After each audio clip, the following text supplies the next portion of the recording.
we're all going up to the Director of Health hearing on the regulations for the Medical Cannabis Act. We've been waiting for these for 3 years. We all know that we have delegates on the working group who were in a smaller group to review these regulations. The advocates from San Francisco, from David Campos's working group, do not have any problem with the proposed regulations. However, there may be people that come over from the East Bay, so they're traveling over here to tell us maybe what to do in our own city. And we don't do that to them. Okay, just so everybody knows, we're not allowed to do that to them.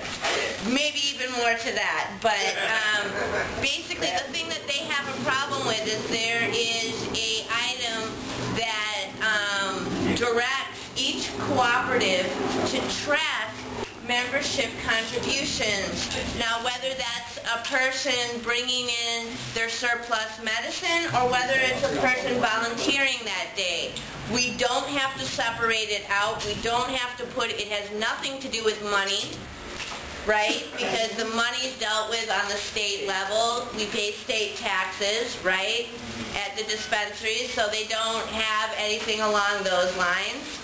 And the sort of rub that they're giving it is that people won't be contributing to patient services because they're going to have to hire these people to count these things. It's absolutely idiotic. Yeah. We have no reason to pay people thousands of dollars a month to calculate something that takes 10 minutes at the end of the day. So, the only thing that we may make comment on today is if those folks come over and start to stir the pot about something that's very simple and straightforward for San Francisco and is not problematic for us. Everybody's going to have a copy of the director's regulations. It's important that you walk in with it. It's important that we walk in strong.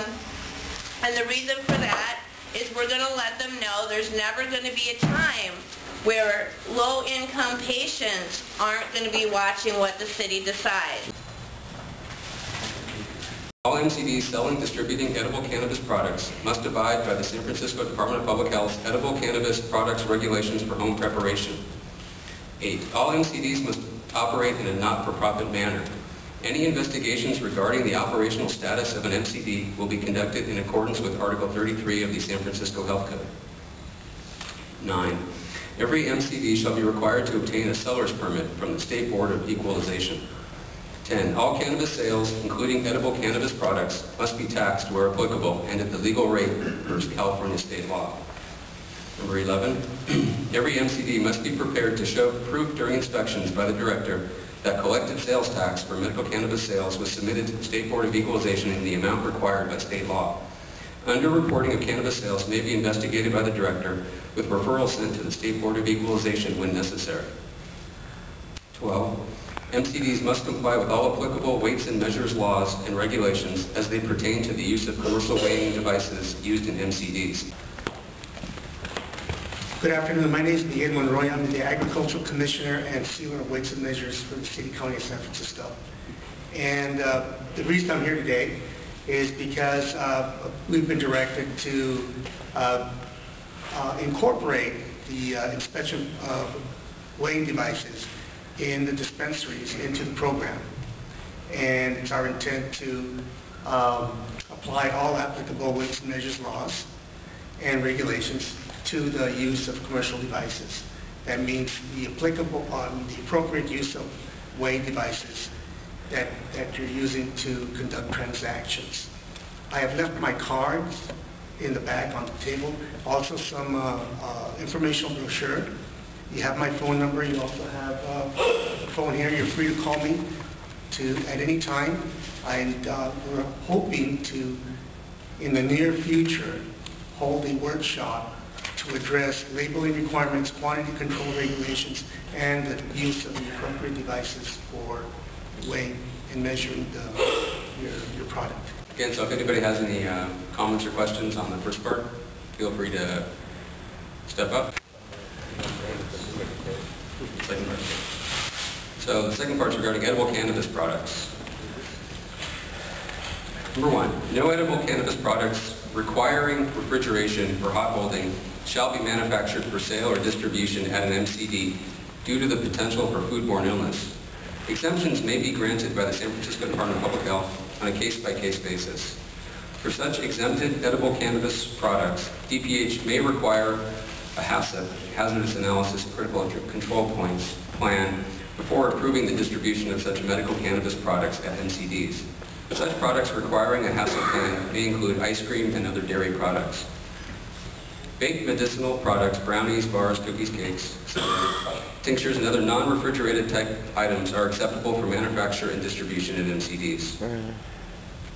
Item number 3. And this section is regarding home preparation. Items noted in this section are advisory only, as DPH does not intend to regulate edible cannabis production occurring in one's home.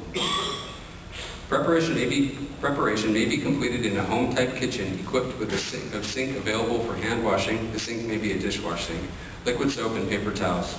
No other food preparation should take place during the production of edible cannabis products in order to avoid cross-contamination. During preparation, children and pets should not be in the kitchen preparation area. Clean and sanitize all utensils, equipment, and food contact surfaces before and after preparation. Equipment and food contact surfaces should be in good, cleanable condition. Ingredient storage areas should be kept clean and vermin-free. Number 4, all items shall be individually wrapped at the original point of preparation. Labeling must include a warning if nuts or other known allergens are used, and must include the total weight in ounces of cannabis in the package, or the weight equivalent of dried cannabis used to manufacture the product. If more than one dose unit is in a package, each unit must be individually labeled. A warning that the item is a medication and not a food must be distinctly and clearly legible on the front of the package and on each unit if more than one unit is contained in the package. The package label must have a warning clearly legible emphasizing that the product is to be kept away from children.